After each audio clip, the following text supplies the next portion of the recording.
Hello everyone. Tomorrow we're going to be taking our first exam of the year, which is over points, lines, and planes. So today we're going to go over the study guide. These are the last 2 pages in your green packet, so if you don't have that out, make sure that you take that out now. Okay, so now let's look over these topics. It is in order of how we learn them. So topic 1 was points, lines, and planes. Just looking at figures, are we able to describe what we see? So for the first 5, it says use the diagram to the right to answer questions 1 through 5. Name 2 points collinear to point K. So collinear, all that means is that they are on the same line. So on same line. Okay, so now looking at that figure, point K is right here. So it actually has 3 lines going through it. It has this one, this one, this one. So we're just going to pick one of these lines. Let's do line A, so this one right here. So if I'm going to pick 2 points that are collinear to K, the 2 points that I'm looking at are J and L. Points J and L. Okay, next question says, give another name for line B. So line B is right here. So they're talking about this line. When you're naming a line, it's traditional to either use a lowercase letter, just like the way they did, but another way that you can name it is by using 2 of the points that are on that line. So that line only has 2 points, H and K, so we're going to use that to name our line. So we can say HK, and then we're going to put a bar over the top with arrows on both sides. So that's one way to name it. So order doesn't matter. So I could have said KH with a bar and arrows over the top. Both of those are referring to line B. Number 3, name a pair of opposite rays. So rays, just to remind you what they are, rays are one endpoint and one arrow. So we're looking for something like that. But if it says opposite rays, that means that there is another ray using that same endpoint. So I'm going to move this over a little bit. Using that same endpoint, but just going in the opposite direction to where it looks like just a line. So we're looking for that somewhere in our picture. And I just so happen to do it even kind of in a similar angle. So right there. Here is point K, and if I go this direction, that's a ray. And then here's point K, and if I go the opposite direction, that's also a ray. So this line right there is comprised of 2 opposite rays. So I would say ray, so let's do the one that's pointing left first. So this ray right here would be KJ. With rays, it does matter, the order. The point always has to be the first letter. And okay, so here's K, but now going the other direction. So KL.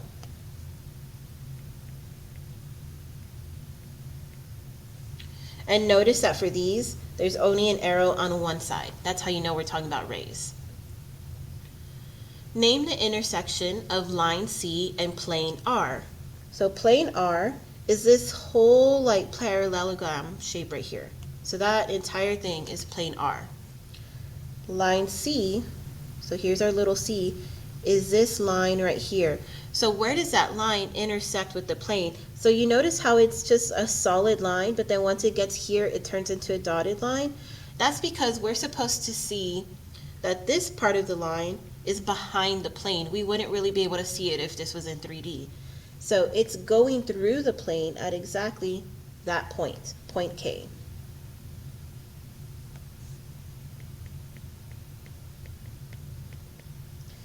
Okay, and then number 5, name a point non-coplanar to plane R. So non-coplanar means not. So see how non is kind of like not on same plane. So here's plane R. We're looking for a point that's not on that plane. So all of these points here wouldn't count. I need something that's not on that plane. So I could either do point M or point N. So I'm going to say point N. Okay, so that's the first figure. Okay, now let's look at that second section. Use the diagram to the right to answer questions 6 through 9. How many planes are shown in the figure? So it kind of looks like a pyramid. And I'm going to try to highlight as I go so you guys can see what I'm talking about. So with that pyramid, let's start with the very back. So this triangle right here, that counts as one plane. Then I would look at the side, so I'm going to work my way around going towards the right. So now this side is another plane. So that's 2. Then I have the front. So now altogether I have 3. And then the very left side, so it looks small in our picture, but that is a plane. So that's already 4 sides. Okay, I'm going to erase this. But now you have to think of the base of that pyramid. So this square right here is another plane. So now that's 5 planes. But wait, this out here counts as another plane. So everything that I'm highlighting blue. So by my count, I'm seeing 6.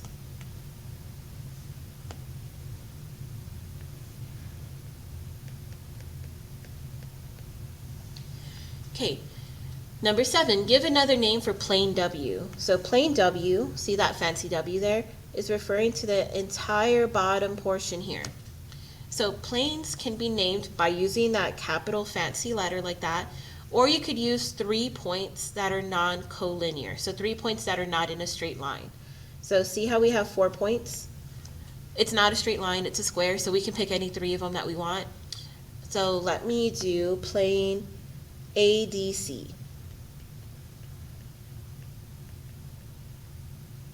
So ADC. So that is referring to that bottom plane there.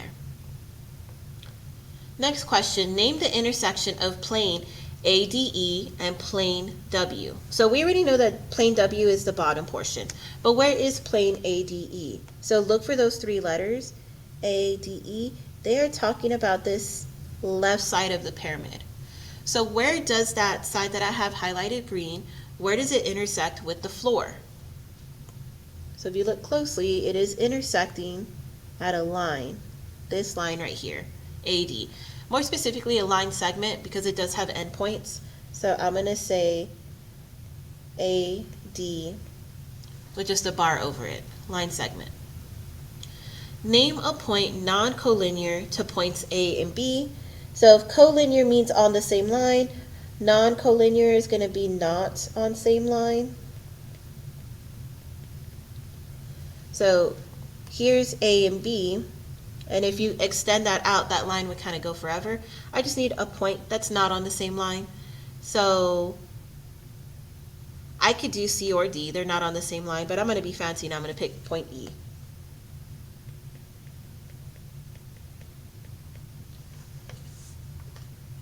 Okay, so those were our 2 diagrams. That's the kind of stuff that you're going to be able to identify on the test. Our next topic was segment addition postulate. It's exactly what it sounds like. If you have a segment and it's in multiple pieces, you just add them up. So segment addition. I'm going to write here next to it, add the pieces.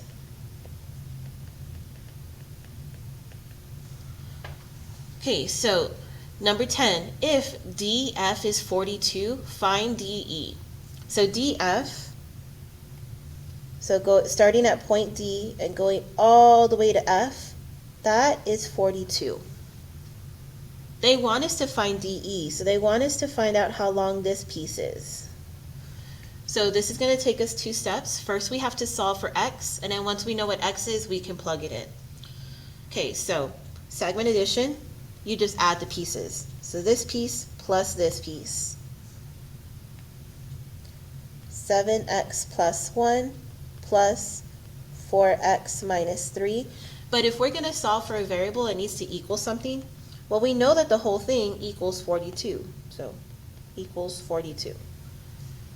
Then we solve by first combining like terms. So the ones that have x's and then our two constants. So that would turn this into 11x minus 2 equals 42. Okay, then we're trying to get x by itself, so let's go ahead and move that 2 over by doing opposite operations. So I'm going to add. And now I have 11x equals 44. And then last step is we're going to divide by 11. So x equals 4. Okay, but you always have to make sure that you're answering the question that they're asking you to answer. So they're telling us that they want us to find DE. We haven't found DE yet. We've only found x. So in order to find DE, see how it's labeled with 7x plus 1? Let's plug in. So 7, but we know that x is 4 plus 1. Well, 7 times 4 is 28 plus 1, so that would give me 29. So I'm going to write my final answer, DE equals 29. And remember, you are allowed a calculator. Okay, number 11, it's also segment addition. In the diagram below, if JL equals 10x minus 2, so I'm going to label as I go along. JL, so that's all the way across, is 10x minus 2. JK is 5x minus 8, so JK is this section right here. And KL is 7x minus 12.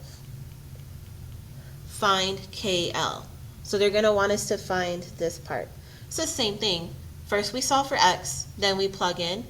And the trick to segment addition is always add the pieces. So we're going to add these two pieces together. 5x minus 8 plus 7x minus 12. It needs to equal the length of the entire segment, which we were told is 10x minus 2. So this one's going to be a little more work. Let's start by combining our like terms, the two that have x's and then our two constants. So that would give us 12x minus 20. On the other side, I can't combine anything, so I'm just rewriting it. Then we want x to only be on one side. I always subtract whichever one is smaller, so since 10 is smaller, let's subtract 10x from both sides. So now I have 2x minus 20 equals negative 2. Add 20 to both sides. So 2x equals 18. And then last step is we're going to divide by 2. So x equals 8. I'm going to go a little bit, I'm sorry, 9. Caught myself. X equals 9. Okay, but now that we know what x equals, we're trying to find KL. So we're going to use that expression there. And you could even get it from the problem. KL equals this. So 7. But let's plug in our 9 that we just found. Minus 12. And on this one, I'm not going to work too hard. I'm going to actually use my calculator. So 7 times 9 minus 12. 7 times 9 minus 12. And I get 51. So that means that KL equals 51.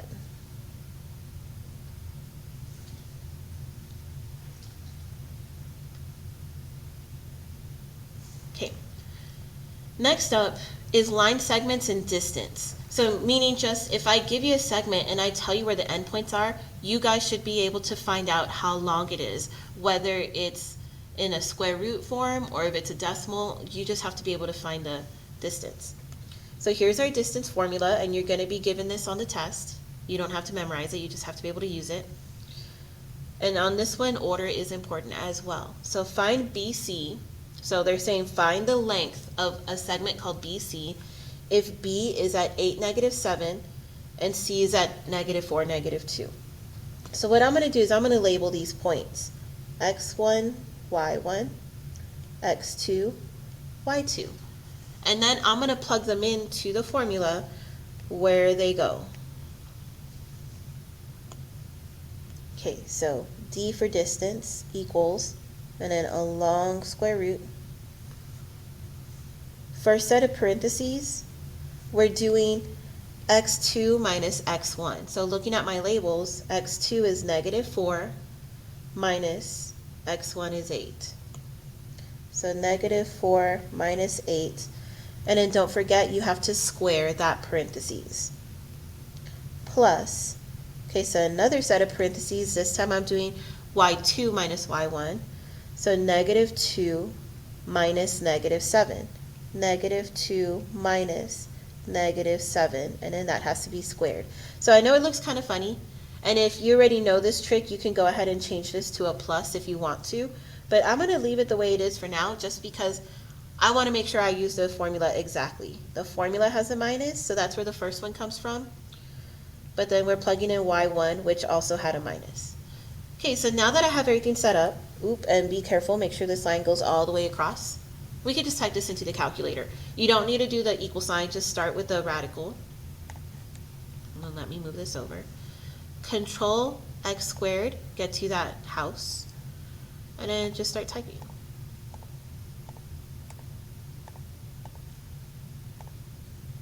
Making sure that the square root symbol goes all the way across. See how that line is going all the way across?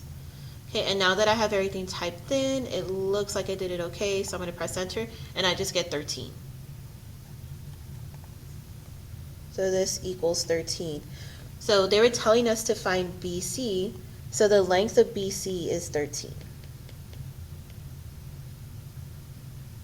Okay, so let's do one more for practice. Find ST if S is at -310 and T is at -23. So again, I'm going to label x1, y1, x2, y2, and then we're going to plug into our formula. So distance equals a long square root, parentheses, x2 minus x1, so that's -2 minus -3 squared, plus y2 minus y1, 3 minus 10 squared. So this time I did it a little too long. Okay, but now let's type this in.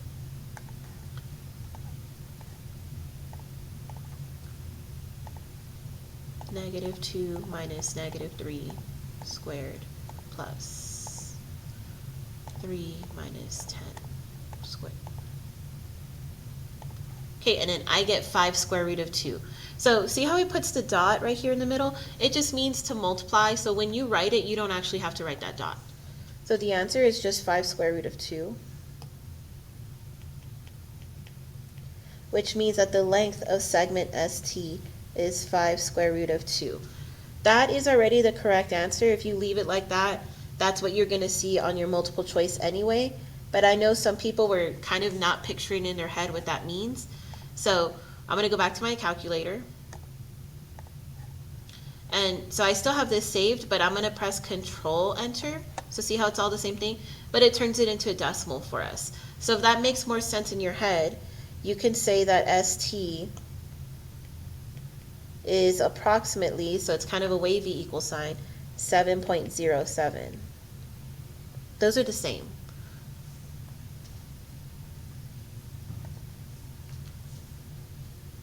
Okay, next topic, midpoints and fractional distance.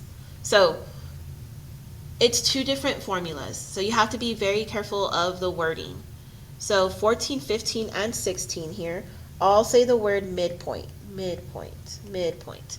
So for all of these, you're going to use this formula here. Again, this is going to be given to you on the test.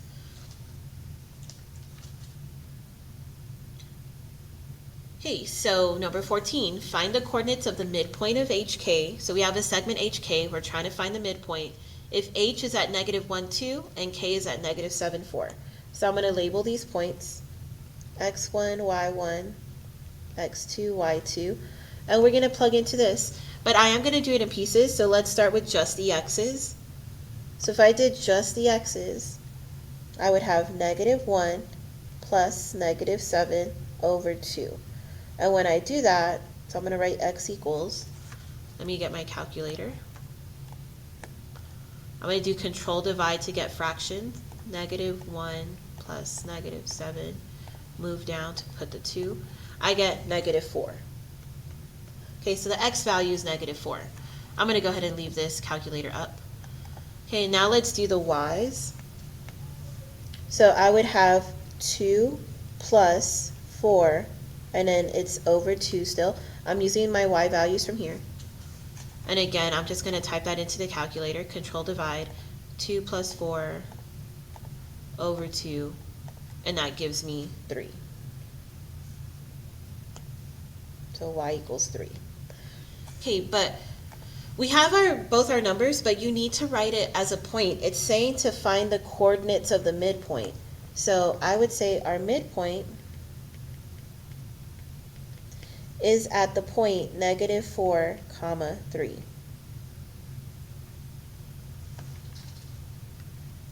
Okay, let's try another one.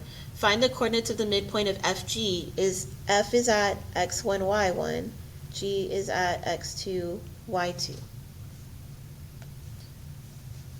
Okay, so to find our x's, we have to add our two x's. So 5 plus 9, and then we divide by 2. So that'll get us our x value. And then we're going to do the same thing with the y's.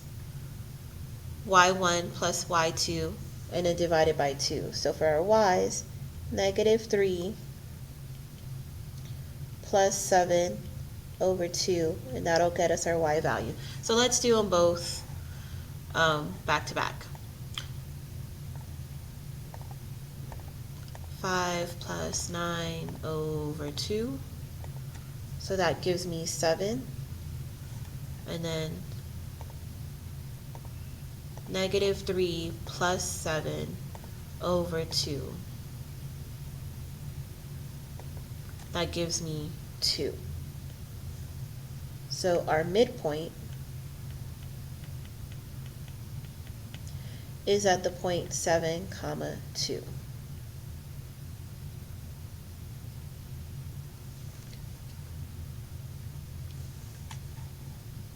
Okay, and then number 16. It still has to do with midpoint, but they're asking you to find a different thing.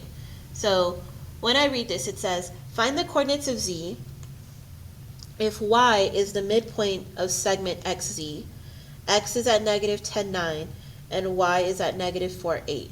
So I think it makes it a lot easier if you have a picture in your head. So I'm going to draw, and this doesn't mean that this is what this segment looks like. It's just something to help me keep everything organized.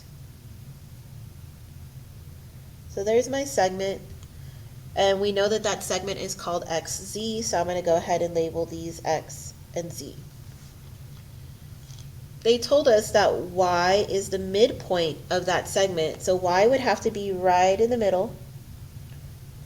So let's say that that's point Y.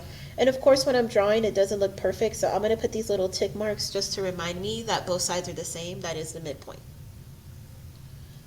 Okay. They tell us that x is at negative 10, 9, so I'm going to label that negative 10, 9.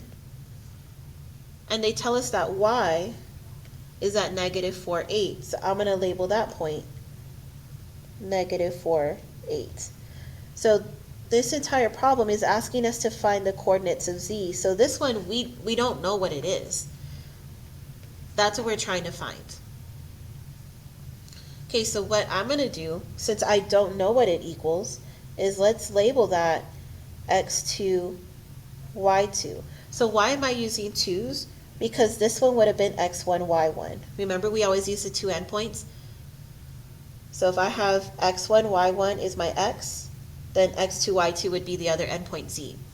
Then in the middle, that's just x and y, so no little number. So see how we found it in this other problem, x was negative 4? Here we already know that x is negative 4. So we're working backwards. Okay, so let's start with the x's. If I find midpoint, I have to use this formula from up here. x1 plus x2 over 2. Well, x1 is negative 10 plus, I don't know what x2 is yet, so I'm going to just leave it x2, over 2 has to equal the middle. Well, we know that it equals negative 4, so set it equal to negative 4. And then we solve. So I don't want it to be a fraction, so I'm going to multiply both sides by 2. So multiply by 2. Those 2's will cancel, and I now have negative 10 plus x2 equals negative 8. And then let's go ahead and add 10 to both sides. So x2 equals 2. Negative 8 plus 10 is 2. Okay, so that's just the x value. I need to go and I also need to find the y value. So looking at this part of the midpoint formula, y1 plus y2 over 2. So 9 plus y2 over 2. And that equals the middle. We know that the middle is 8. So same steps as the other one. I don't want there to be a fraction, so let's go ahead and multiply by 2 on both sides. And now I have 9 plus y2 equals 16. And now let's subtract 9 from both sides. So y2 is 7. So I have my x2 and my y2. That's what I labeled point Z. So that means that point Z, I'm going to write it over here on this little area where I have space. So point Z has to be at 2, 7, the two numbers that we found, 2, 7. That's what that point is.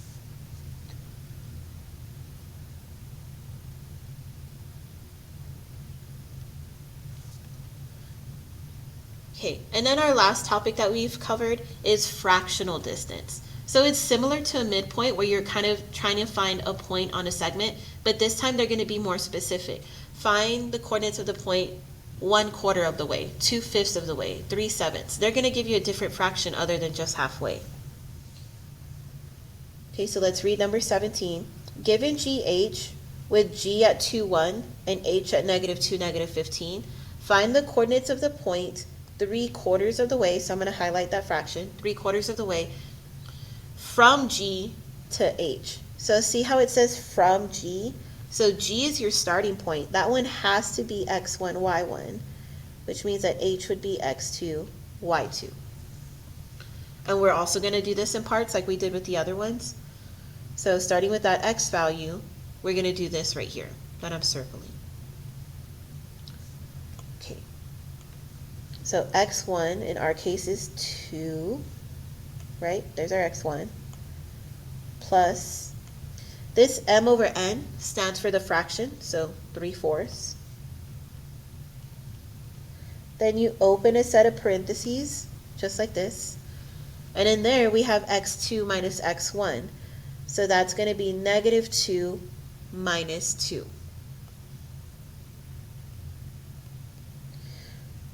So this leads me to our x value, and I'm not even going to try to do it by hand. I'm going to go straight to my calculator. So 2 plus control divide 3/4 parentheses -2 minus 2 gives us -1. Okay, so I'm going to leave my calculator up because I'm going to need it in a second.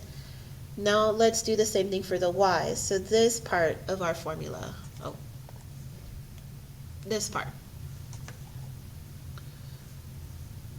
So starting with y1 plus our fraction, so looking at our y's, y1 is 1, plus our fraction 3/4, and then in parentheses, we have y2 minus y1, so that's going to be -15 minus 1. And this will give us our y value, so let me bring up my calculator again. 1 plus control divide 3/4 -15 minus 1, and that gives me -11. So it's set to find the coordinates of the point 3/4 of the way. That's the coordinates. They didn't give us a letter, did they? No, they didn't. So I would just call this the point -1, -11. Okay, the other one, we're going to do it the same way. Given that JL starts with J at -5, -1, and L at 19, -7, find the coordinates of the point 1/3 of the way of the distance from J to L. And since it says from J, that means J is our starting, so x1, y1, and L has to be our ending, x2, y2. So to find our x, so this part of the formula, it starts with x1, so it's going to start with -5 plus our fraction, so 1/3, and then in parentheses, x2 minus x1. So 19 minus -5. And that'll get us an x value. Let me go ahead and do that now.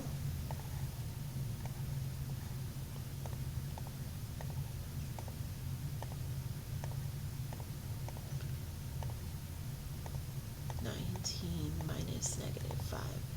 So I get 3. Okay, and now let's do this second half of the formula. So we could do the y values. So y values are -1 and -7. So it's going to start off with -1 plus 1/3 in parentheses y2 minus y1. So -7 minus -1. And this will get us our y value. Let me type this in.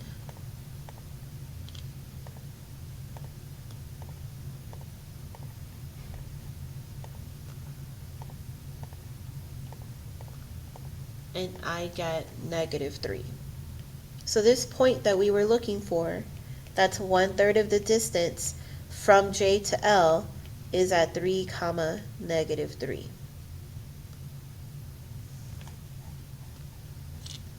Okay, and that is our review for our test tomorrow. Our review had 18 questions. Our test is not that long. I believe our test is only 12, so it's going to be a little bit shorter than this. And the test is also multiple choice for the most part, so that should make it a little bit easier as well. So just let me know if you have any questions over anything on our study guide. Right. Thank you.